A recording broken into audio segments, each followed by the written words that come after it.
네, 오늘 우리에게 주시는 하나님의 말씀은 이사야 40장 27절부터 31절까지의 말씀입니다.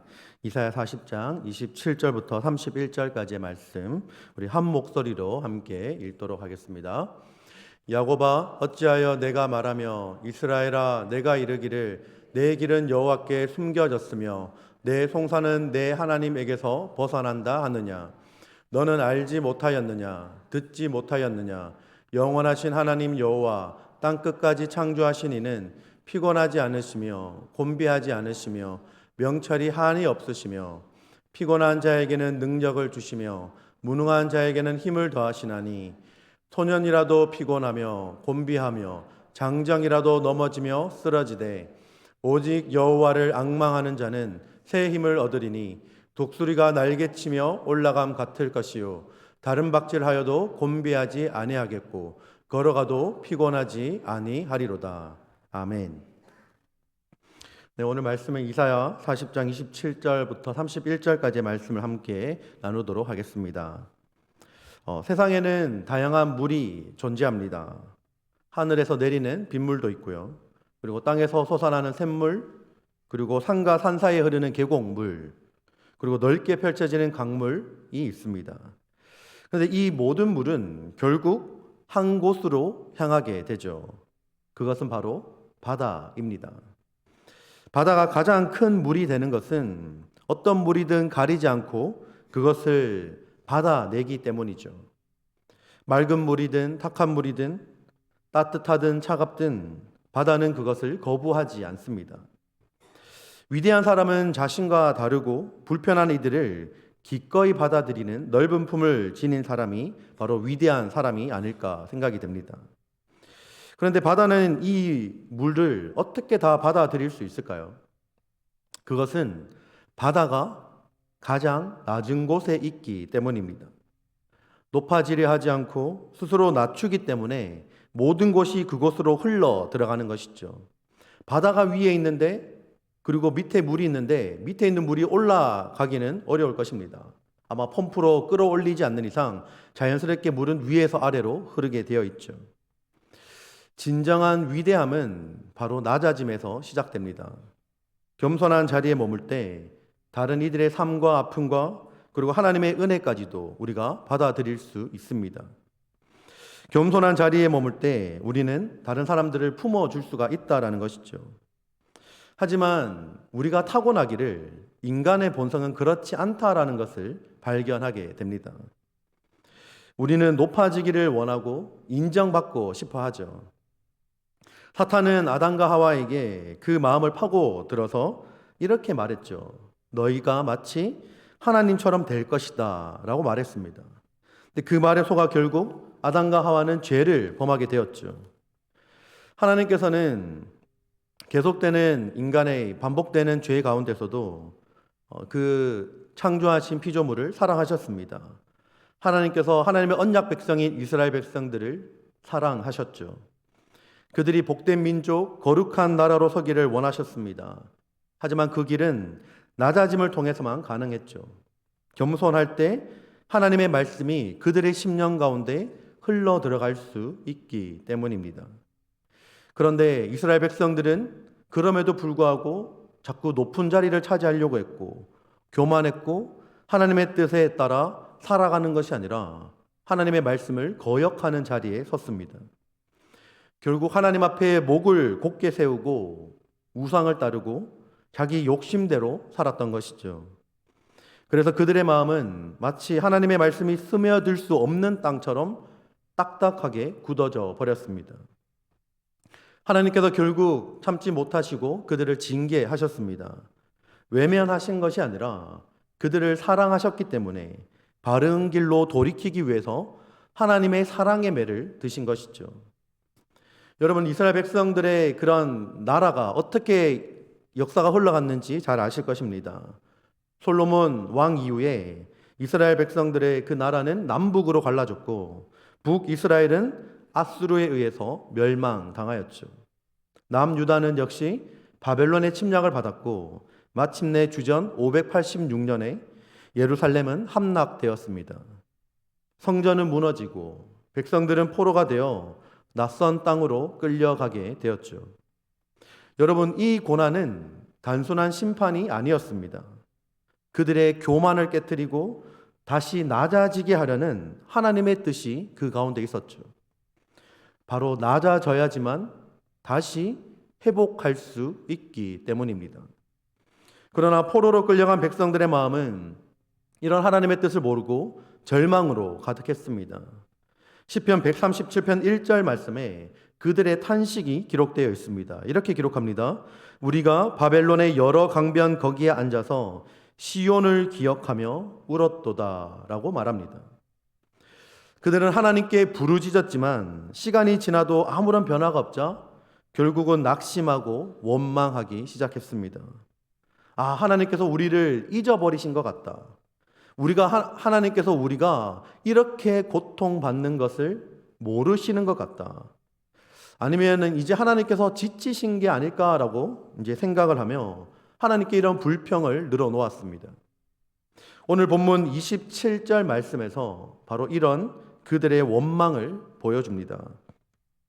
야곱아, 어찌하여 내가 말하며 이스라엘아, 내가 이르기를 내 길은 여호와께 숨겨졌으며 내 송사는 내 하나님에게서 벗어난다 하느냐라고 기록하죠. 이러한 원망에 대해서 하나님께서 책망하십니다. 너희가 아직도 나를 모른단 말이냐? 아직도 듣지 못했느냐라고 말씀하시면서 28절 말씀에서 하나님께서 자신이 어떠한 분이신지를 다시 한번 상기시켜 주십니다.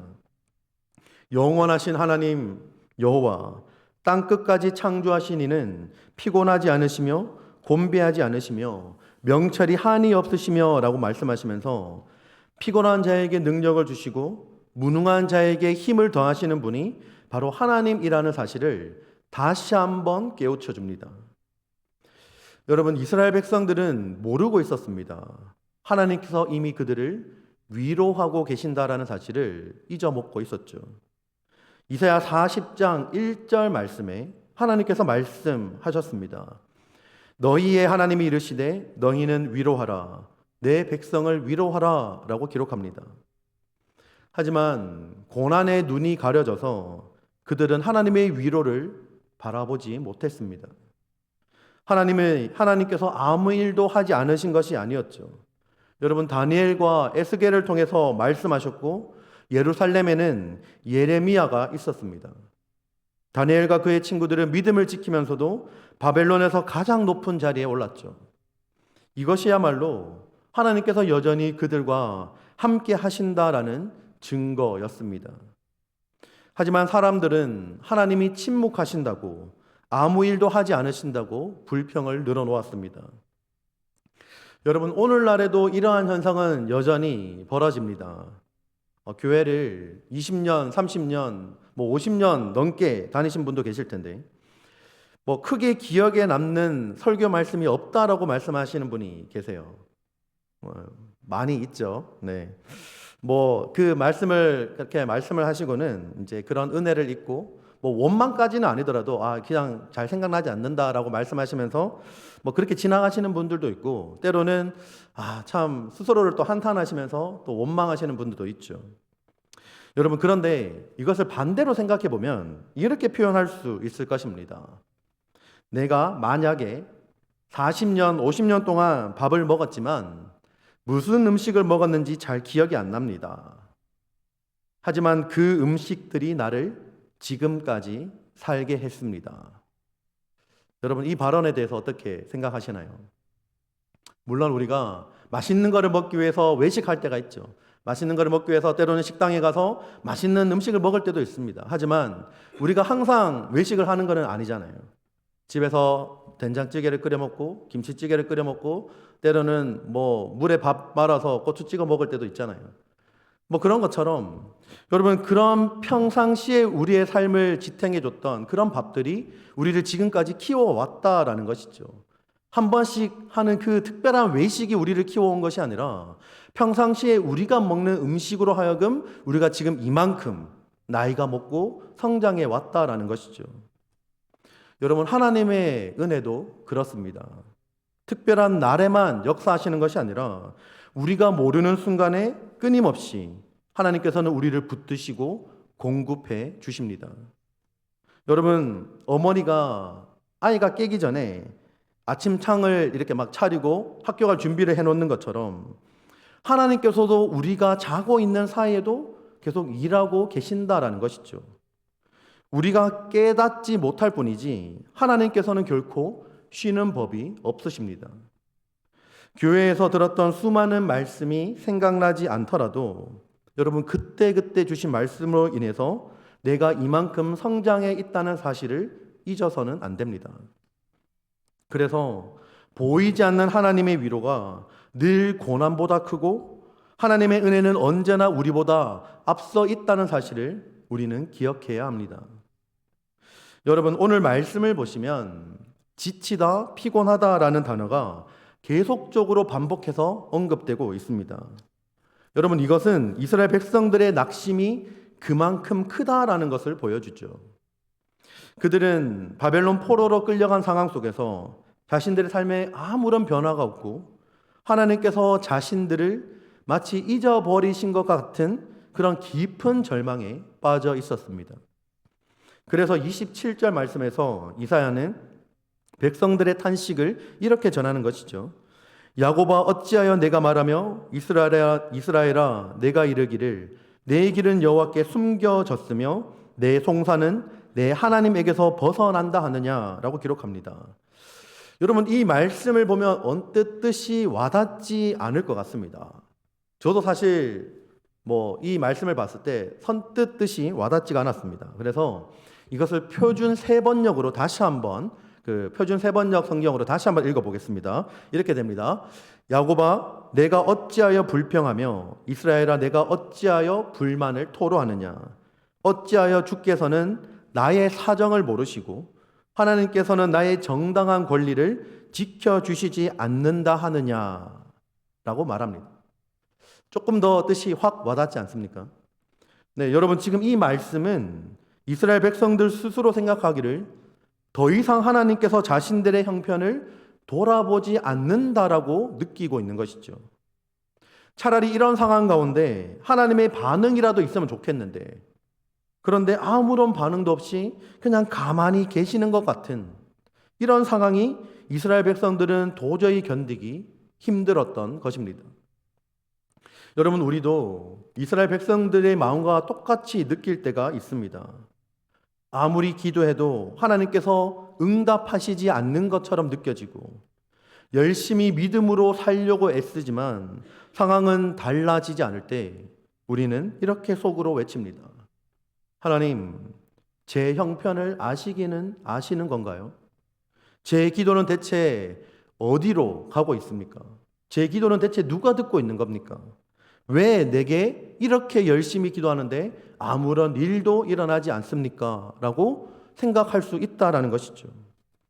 우리가 하나님께 기도하면서 그리고 신앙생활하면서 정말 힘든 부분이 바로 내가 원하는 그때에 하나님의 응답이 없다라는 것이 가장 힘들다라는 것입니다. 여러분, 인간관계에서도 마찬가지입니다. 내가 정말 가장 필요할 때, 내가 가장 밑바닥을 칠 때, 그때 내 곁에 있어주고 나를 도와주는 사람은 우리의 평생 가운데 잊지 못합니다. 그런데 평소에 내가 그렇게 믿었던 사람인데 내가 돈이 떨어지고 내가 밑바닥을 치는 상황이 발생하니까 정작 가장 내가 도움이 필요할 때 그 믿었던 사람이 나를 외면하고 못 본 척하는 상황. 여러분, 이런 일을 겪고 나면 사람에 대한 신뢰가 완전히 무너지게 되죠. 그냥 이제 모든 사람과의 관계가 귀찮아지고 이제 사람 자체를 혐오스러워하는 단계까지 가게 됩니다. 여러분, 이스라엘 백성들의 불평은 단지 상황에 대한 원망과 불평이 아니었습니다. 그것은 하나님께서 자신들을 잊어버리셨다라는 절망에서 나오는 깊은 탄식이었죠. 하나님께서 나를 보지 않는다. 하나님께서 내 이야기를 더 이상 듣지 않는구나. 여러분, 바로 이것이야말로 신앙의 위기입니다.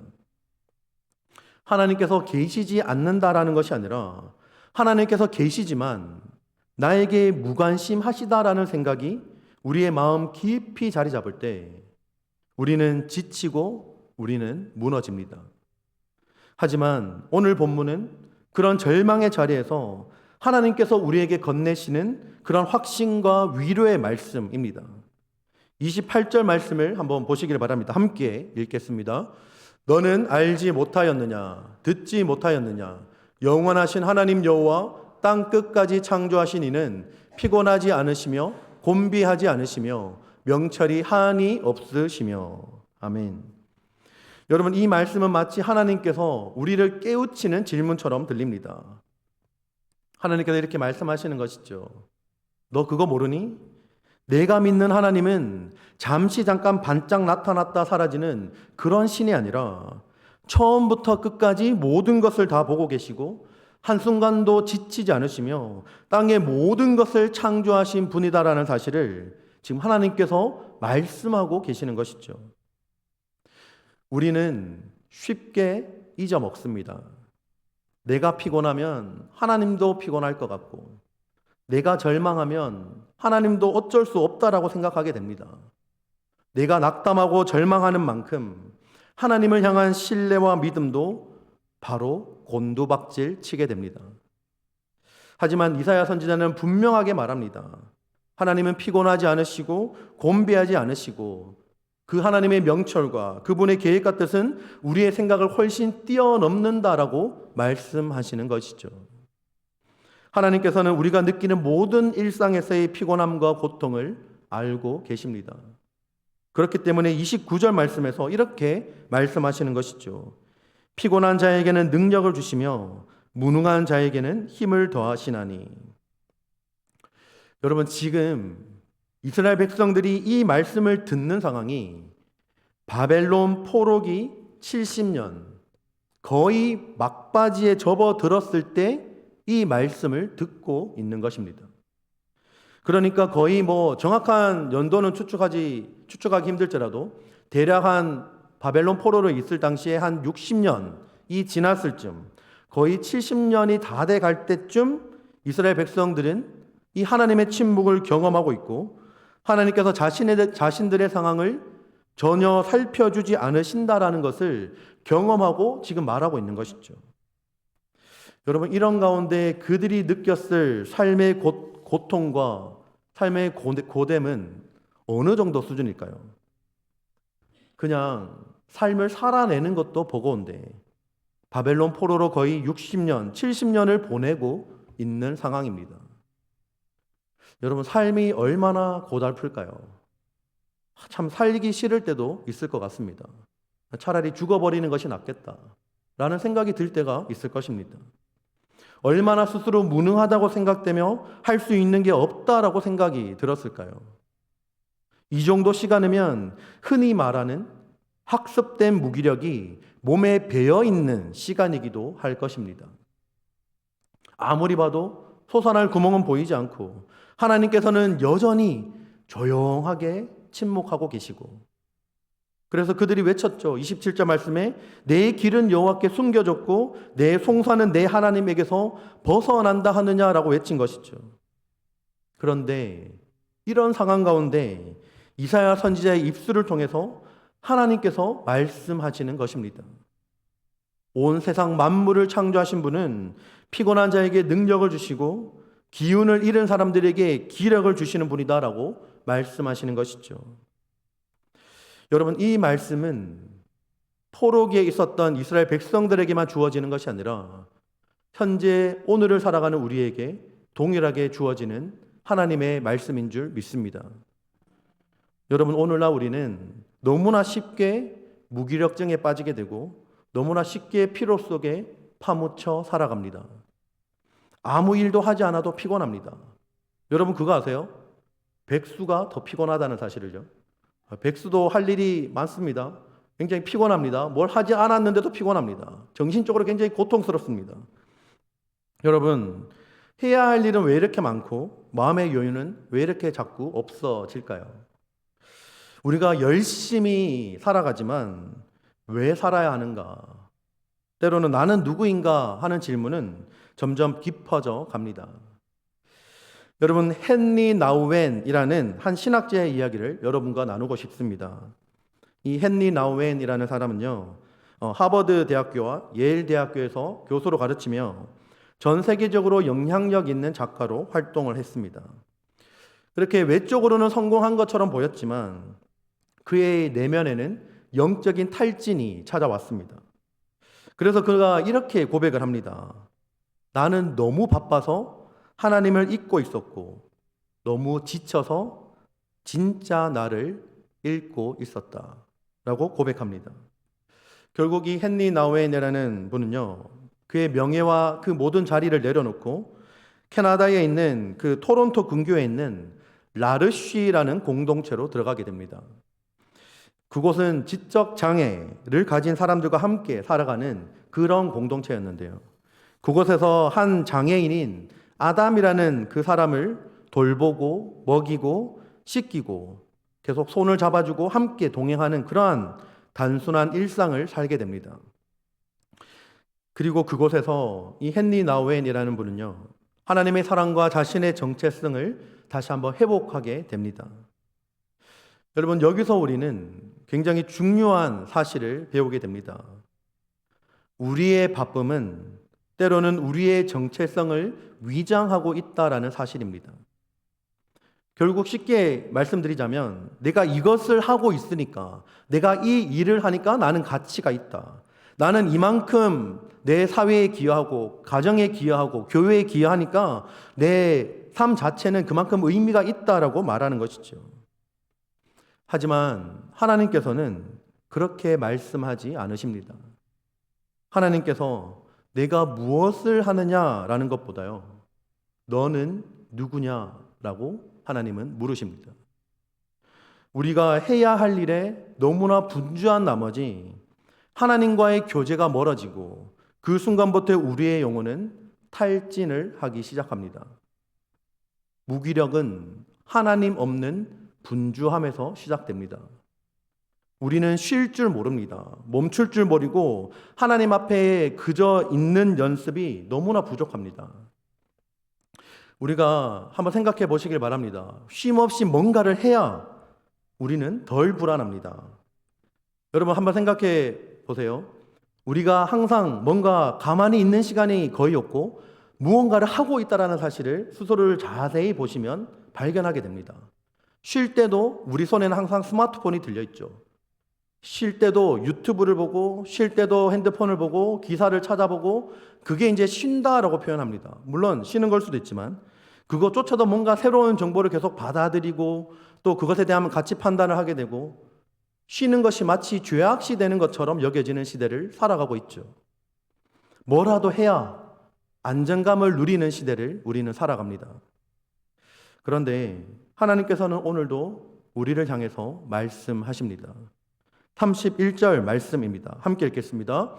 오직 여호와를 앙망하는 자는 새 힘을 얻으리니 독수리가 날개치며 올라감 같을 것이요 다른 박질하여도 곤배하지 아니하겠고 걸어가도 피곤하지 아니하리로다. 아멘. 여기서 나오는 여호와를 앙망하는 자에서 앙망이라는 뜻은요, 그것을 바란다라는 뜻입니다. 이 바란다라는 것은 시리에 빠져서 모든 것을 체념하고 기다린다라는 뜻이 아니라 성경에서 시편에서 자주 사용되는 이 단어의 가장 기본적인 개념은 갈망하다입니다. 처한 상황이 불리하고 주변에서 일어나는 모든 일이 비관적으로 보일지라도 끝까지 여호와 하나님의 주권과 하나님의 선하심에 대한 그 기대를 포기하지 않고 주님의 임재를 간절히 기다리고 갈망하는 그러한 신뢰와 믿음을 전제로 하는 굉장히 적극적인 행위를 말합니다. 여러분, 우리는 지금 모든 것이 즉석에서 해결되는 인스턴트 시대를 살아가고 있습니다. 답답한 것은 못 견디고 기다리는 것에 너무나 서툰 시대를 살아가고 있죠.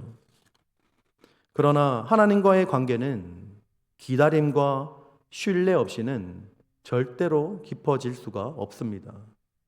하나님과의 관계가 인스턴트처럼 전자레인지 3분 돌려가지고 딱 나오는 그런 요리처럼, 나 오늘부터 하나님과 관계가 깊어져야겠어. 3분 동안 열심히 기도해야겠어. 나 이제 하나님과의 관계가 깊어졌어. 라고 하는 것은 완전히 거짓말이라는 사실이죠.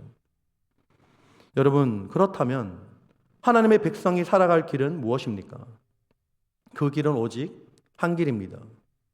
현실이 하나님과의 언약을 부인하는 것처럼 보이고 하나님께 버림받았다라는 감정이 내 마음을 압도할지라도, 우리의 마음이 흔들리고 지칠지라도 바로 그때 한 번 더 하나님을 신뢰하고 기다리고 갈망하는 것, 여러분, 이것이 믿음입니다.